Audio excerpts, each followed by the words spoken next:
Le film Batman moderne le moins cher à produire avec 100 millions de budget, mais en même temps le film le plus long jamais réalisé avec 2h55, un casting 5 étoiles qui cumule au total 15 récompenses à plusieurs cérémonies cinématographiques. Et vous voulez notre mort, Warner, ou ça se passe comment? Genre toi qui regardes cette vidéo, t'es pas hypé un tant soit peu par The Batman. Donc je vais te dire un truc, si t'aimes Batman et que t'es toujours pas hypé après cette vidéo, écoute, c'est juste que t'es inconscient, voilà, au bout d'un moment, je peux plus rien faire moi. Bon, je vais quand même vous laisser une chance. Parlons de The Batman.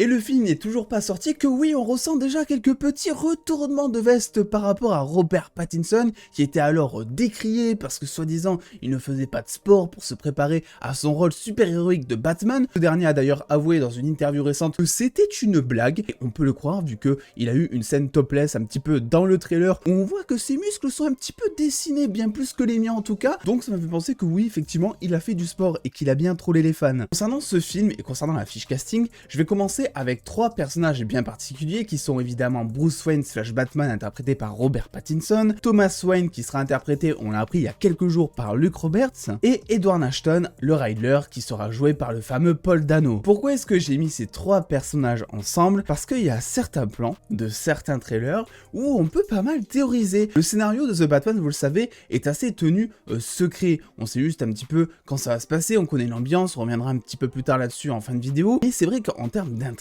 de quoi est-ce qu'il va être question et pourquoi est-ce que l'homme mystère cherche tout simplement pas à défoncer Batman, mais en tout cas à le mettre mal en point. Bien regardez, sur cette image du trailer, on distingue donc l'acteur dans son rôle de Thomas Wayne en photo avec plusieurs enfants qui pourraient représenter, je pense, la création de la fondation Wayne créée à l'époque par les parents de Bruce pour soutenir financièrement certains orphelinats et écoles gratuites. La photo semble aussi d'ailleurs d'époque, si on en croit le noir et blanc et les tenues des personnages. On distingue une chose très intéressante, c'est que le Riddler a entouré donc un visage d'un enfant avec son fameux point d'interrogation autour qui semble être, je pense, lui-même mais tout jeune au vu des lunettes. Au début j'avais hésité avec Bruce Wayne, mais Bruce Wayne n'a pas de lunettes étant petit à notre connaissance et on reviendra sur son jeune âge justement un peu plus tard. Le plus intéressant là-dedans, c'est que sur cette photo où il s'est entouré lui-même plus jeune, il est inscrit « Si seulement je savais avant ce que je sais maintenant ». Je vous l'avais dit, on remarque du coup que le jeune homme à côté semble être Bruce Wayne enfant, à côté donc de ses deux parents, Thomas et Martha. D'autant plus que le Riddler fait un focus énorme sur sa tête ici, ce qui confirme selon moi la supposition vu l'intérêt que l'homme aux lunettes a pour Bruce. Je pense donc que le Riddler, Bruce Wayne, se connaissaient en fait depuis tout jeune. Je sais pas à quel point ils étaient amis, ce qui est sûr c'est qu'au vu de cette photo, ils se sont au minimum croisés. Et concernant la fameuse phrase inscrite « Si seulement je savais avant ce que je sais maintenant », je pense qu'il s'agit de la fondation Wayne. On sait que le film The Batman va se centrer sous forme de trame de fond en tout cas, sur la famille Wayne et ses secrets. On voit aussi un passage du trailer, rappelez-vous, où Bruce dit tout simplement à Alfred qu'il lui a menti. Un mensonge assez grave qui puisse changer l'image d'un fils pour son père, de la même manière peut-être que de motiver une vengeance pendant des années comme le Riddler. Et je pense que le Riddler ne sera pas véritablement le méchant du film, en tout cas il ne sera pas présenté comme tel durant le film. Je pense qu'on va arriver bien à s'attacher à son personnage et qui sera du coup beaucoup plus présenté comme un anti-héros. À mon avis, et je dis ça avant de voir le film évidemment, je pense que le Riddler est plus une victime collatérale étant plus jeune de certaines magouilles de la famille Wayne de sa fondation et que c'est ça peu à peu qui l'a amené un petit peu à se transformer en quête d'une vengeance personnelle. D'autant plus que le mot vengeance dans le film The Batman, c'est un truc qui est employé quasiment sur toutes les affiches et dans le trailer et un peu partout. Et c'est vrai que présenté comme ça nous fait croire que le mot vengeance est directement associé à The Batman, mais rappelez-vous pour le titre par exemple de No Way Home,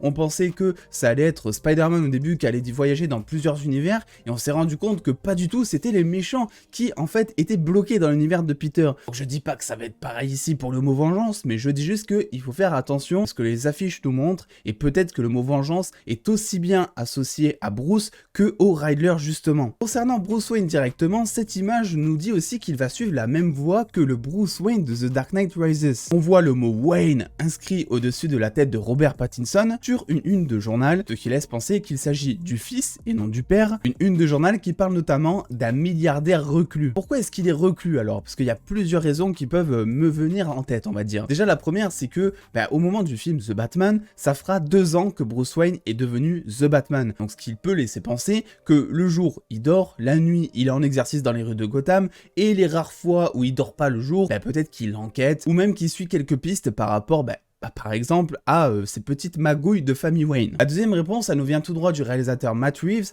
qui avait dit que en gros il voulait donner un aspect très différent du Bruce Wayne playboy qui avait été présenté jusque-là en film, et que en fait la tragédie du meurtre de ses parents l'avait assez marqué pour être reclus. Alors est-ce qu'il a dit ça en mode Bruce Wayne va être reclus parce que il a vécu un drame étant petit et il n'arrive pas à s'en remettre, ou est-ce que comme dans les comics, c'est tout simplement au moment où Thomas et Martha sont décédés que Bruce Wayne est devenu Batman dans sa tête. C'est à partir de ce moment-là que il s'est forgé une espèce de carapace, qu'il est donc resté chez lui, et que en quelque sorte il va aussi combattre le crime, etc. Je pense qu'il y a des nuances qui peuvent s'apporter ici. Et du coup là-dessus je vous vois venir, est-ce qu'on va voir pour la 90e fois encore dans un film la mort de Thomas et Martha Wayne avec un Bruce Wayne totalement traumatisé? Eh devinez quoi, je n'ai absolument pas de réponse à vous donner pour l'instant. Après on peut se dire que c'est quand même une étape de vie qui est hyper importante pour Batman. Après tout, Bruce Wayne devient vraiment Batman à partir du moment où ses parents se font tuer, et il se sert même de cette émotion encore pendant des années pour motiver sa justice. C'est ce point culminant de sa vie, si vous voulez, qui lui ouvre les yeux sur vraiment qu'est-ce que la vraie criminalité à Gotham. Mais vu que The Batman nous présentera un Bruce Wayne qui est dans ses activités de justicier depuis déjà 2 ans, c'est pas quelque chose non plus de nécessaire. Au mieux, on peut faire une référence avec Alfred dans un dialogue ou un léger flashback à la rigueur, mais je pense pas que ça sera très important dans le film. Et regardez, après tout, à titre de comparaison, dans le MCU, on a le Spider-Man de Tom Holland qui lui aussi dans les comics devient Spider-Man à cause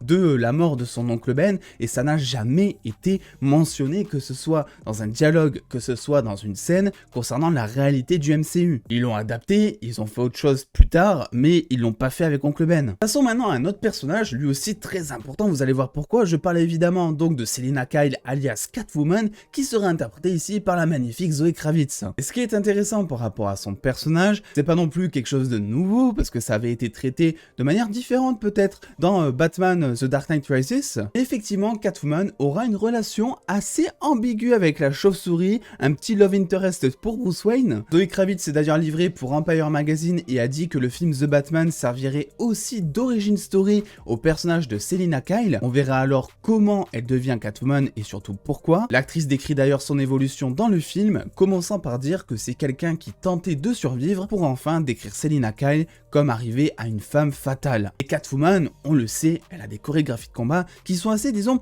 explicites, différentes de ce qu'un mercenaire peut faire, de ce qu'un Batman peut faire. Figurez-vous que pour ce film, ils se sont aussi donné de la peine, vu que l'actrice a dévoilé qu'elle avait travaillé avec son responsable de cascade pour améliorer son entraînement physique. Jusque-là, vous me direz, c'est normal, c'est le travail d'un acteur, laissez-moi finir, tout en étudiant des documentaires pour imiter les mouvements félins. C'est-à-dire en fait qu'à tout moment, t'es dans une scène de combat, tu as un contre-champ, et tu vois Selina Kyle dans un mode... Bon, j'exagère un peu, j'avoue. Comme maintenant j'ai la main qui colle, bravo quoi. Donc déjà, rien qu'avec cette partie vidéo, vous savez des choses qui sont grave intéressantes. Bruce Wayne reclus depuis la mort de ses parents, qui cherche à en apprendre de plus en plus directement dans les rues de Gotham, Riddler qui était orphelin et qui éprouve le besoin tout particulier de se venger des Wayne suite à un problème survenu potentiellement à l'orphelinat, Fred qui ne dit pas toute la vérité afin de protéger le jeune Bruce, et une Selina Kyle qui va vivre le rêve américain à sa manière en devenant Catwoman et en se léchant un maximum de parties. N'y voyez aucune connotation, je vous en supplie. Et du coup, que nous reste-t-il après ça? Pas mal de choses, mais pas mal de choses mystérieuses. Déjà, le pingouin de Colin Farrell. Forcément, on allait en parler. Je le sais, vous le savez, mais on ne le montre jamais assez. Il a été totalement transformé entre prise de poids, costume et maquillage, sans oublier la lumière, pour ressembler à notre canard boiteux des comics. Il est pas si montré que ça dans les bandes annonces, on le voit seulement à quelques courses-poursuites, notamment pour montrer à quel point il est totalement timbré. On n'est pas vraiment sûr à quel point il sera impliqué dans le film, mais effectivement il y a une chose plus logique qui s'y passe, je pense qu'il pourrait être sous les ordres donc de Carmine Falcone, le parrain de la mafia à Gotham que vous connaissez sûrement déjà si vous connaissez Batman, parce qu'en vrai il est absolument partout. Le pingouin c'est pas vraiment un grand génie, mais il arrive toujours à être malin et à s'entourer des bonnes personnes au bon moment. C'est quelqu'un qui est d'ailleurs beaucoup attiré par le pouvoir, qui a un certain besoin de reconnaissance. Je pense donc que le pingouin de Colin Farrell connaîtra une espèce de montée en puissance pour peut-être aller jusqu'à vouloir dégager Carmine Falcone et devenir donc le nouveau parrain, carrément. On sait aussi, ça c'est officiel, qu'une série donc sur le pingouin de Colin Farrell arrivera sur HBO Max, une série qui est décrite par Deadline comme étant un préquel cherchant à raconter la jeunesse du pingouin et son devenir de criminel. Me dis donc que s'il y a autant d'intérêt par Warner de nous faire une série spécifique sur le pingouin de Colin Farrell, c'est forcément que à la fin de The Batman, il aura soit une montée en puissance, soit un développement, bref, quelque chose en tout cas qui nous fasse comprendre que le pingouin est un personnage intéressant. Parce que dans ces cas-là, si le seul argument est de dire oui, mais le pingouin c'est un personnage populaire, c'est pour ça qu'ils en font une série pour se faire de la thune, au pire non, tu fais une série à la rigueur sur Catwoman, j'en sais rien. Colin Farrell avait d'ailleurs révélé dans une interview que concernant le film, il avait très peu de scènes, une raison de plus pour faire cette série qui comptera son ascension. Il est aussi probable pour Warner de faire le lien avec la série sans nom et toujours en cours de développement à l'heure actuelle autour des flics de Gotham, vu que l'on sait qu'elle se passera un an avant les événements du film The Batman, ce qui serait parfait pour faire un petit mélange des deux spin-offs et nous raconter justement le pingouin avec les conséquences donc des flics pourris de Gotham, peut-être donc des flics qui découleraient directement des ordres du pingouin d'ailleurs. Je vais juste mettre ici quelques pincettes parce que c'est vrai que concernant cette série, on n'est pas encore vraiment sûr de ce que ça va raconter, même si Colin Farrell reviendra dans le rôle. Deadline nous dit que c'est une série qui sera centrée entièrement sur sa jeunesse, tandis que l'initié Daniel Richman et d'autres sources confirment que ça serait une suite à The Batman,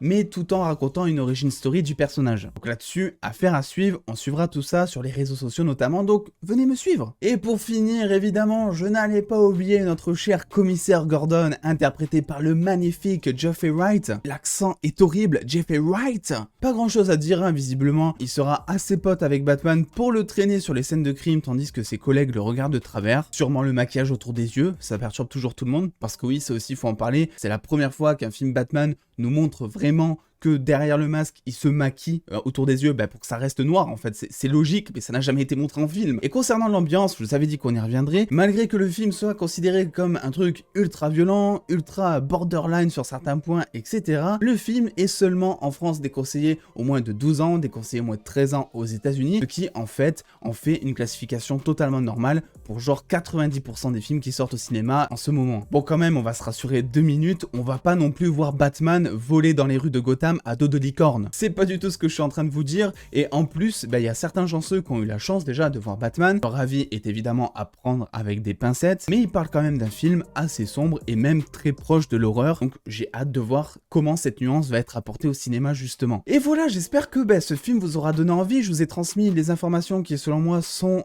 des plus hypantes, que vous soyez un cinéphile, que vous soyez quelqu'un de lambda, entre guillemets, même si j'aime pas ça, parce que tout le monde est exceptionnel en soi, on va pas se le cacher, sauf certaines personnes, c'est vrai, sauf ceux qui me demandent comment est-ce qu'on fait pour regarder la reverse en 2022. Ouais.